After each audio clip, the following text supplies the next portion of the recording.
என்ன வீடியோ ஒரே பனிமூட்டமாக இருக்கேன்னு யோசிக்காதீங்க. அது ஒன்றும் இல்லை, நான் ஃபோனோட லென்த்தை தொடக்க மறந்துட்டேன். 2 நாளாக இந்த ஜுரமும் கோல்டும் என்னை விடாத கருப்பு மாதிரி பிடிச்சிக்கிட்டு இருக்கு. அண்ட் இந்த அடிக்கிற வெயில நான் வேற பிளாக் அண்ட் பிளாக் போட்டிருக்கேன். நான் அப்படி தான் ஒரு மாதிரி கோளாறு. அப்படியே பைக் எடுத்துட்டு சர்றன் ஜிம்முக்கு போனால் ஒரு செருப்பு கடை ஆரம்பிக்கிற அளவுக்கு ஜிம் ஃபுல்லாக ஸ்லிப்பர்ஸ். ஆஹா, நம்ம பேட்ச் ஹவுஸ் ஃபுல்லாக இருக்குன்ற சந்தோஷத்தில் அப்படியே உள்ள போனால் நம்ம உடன்பிறா சகோதரர் அங்கே சிலம்ப சுற்றிக்கிட்டு இருந்தாரு. அவரை பார்த்த சந்தோஷத்தில் ஒரு ஹக்கை போட்டு கொண்டாந்து பேசிட்டு நான் கிளாஸ் எடுக்க போயிட்டேன். அங்கே போனால் மற்ற கோச்சஸ்லாம் 7 8 நினைக்க அது ஒன்றுண்டா விக்ரம் அப்படின்னு ஆரம்பிக்கும் போதே ஓகே எங்களுக்கு புரிஞ்சிருச்சு, நீங்கள் போய் கிளாஸ் இருங்க அப்படின்ட்டானுங்க.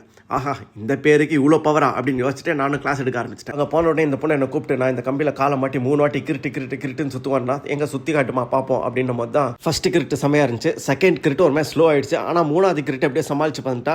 4வது ட்ரை பண்ணும்போது தான் பொசுக்குன்னு கீழே விட்டான். உன் கிரிட்டு வேற லெவலில் இருக்கு. ஆனால் இது இன்னும் ஃபாஸ்ட் ஆகுனா உன்னோட ஸ்ப்ரிங் முடிய கொஞ்சம் கட்டினு ஜோபில் வச்சுக்கிட்டா வெயிட் பேலன்ஸ் ஆகிடும். நீ 40 கூட வேற லெவலில் பண்ணுன்னு சொல்லி அவளை மோட்டிவேட் பண்ணிட்டு இந்த பக்கம் திரும்பினா இன்னொரு ஸ்டூடெண்ட் இவ்வளோ இடம் இருக்கும் போது இந்த பாக்ஸ் மேலே கூச்சி வந்து என்ன ப்ரோ உங்களுக்கு ஜுரமாமேன்னு சிரிச்சுக்கிட்டே வந்து கேட்கறான். எப்போடே முடியலடா அப்படின்னு ஓரமாக போய் உட்காந்தா இந்த சந்தோஷம் கேர்ள் ஃப்ரெண்டுக்கும் என்ன பிரச்சனைன்னு தெரியல. இந்த பஞ்சிங் பேக்கை போட்டு அந்த அடிச்சுன்னு இருக்கான். பாவம் இந்த பஞ்சிங் பேக் வாயந்தான் ஒப்பாரியே வைக்கும். அங்கேருந்து அப்படியே நான் வீட்டுக்கு கிளம்பி வந்தேன். அப்போ தான் ஒரு விஷயத்தை நான் நோட்டீஸ் பண்ணேன். நான் எந்த பொருளை சொல்லி அதை கொண்டு வான்னு சொன்னாலும் விக்ரம் கரெக்டாக அதை எடுத்து வந்து என் கையில் கொடுக்குறான். அவ்வளோதான், இனிமேட்டு இந்த ட்ரிக்கை யூஸ் பண்ணி நம்ம உட்காந்த இடத்துலேருந்து விக்ரம வேலை வாங்கிக்கலாம். கூட கொஞ்ச நேரம் அப்படியே விளையாடிட்டு லைட்டாக காக்காய் சோறு வைக்கிற மாதிரி சோறு வச்சிருந்தாங்க. அதையும் சாப்பிட்டு நான் மாட்டி ஆயிட்டேன். அதோட நான் இப்போ 9 மணிக்கு தான் இருந்தேன். அதனால தான் இந்த வீடியோ அப்லோட் பண்ணதுக்கு இவ்வளோ லேட் ஆயிடுச்சு. எனிவேஸ் ஜுரம் இருந்தாலும் இன்னைக்கு டே ஒரு மாதிரி ஜாலியாக தான் போச்சு. நீங்களும் ஜாலியாக இருங்க. நம்ம நாளைக்கு பார்ப்போம்.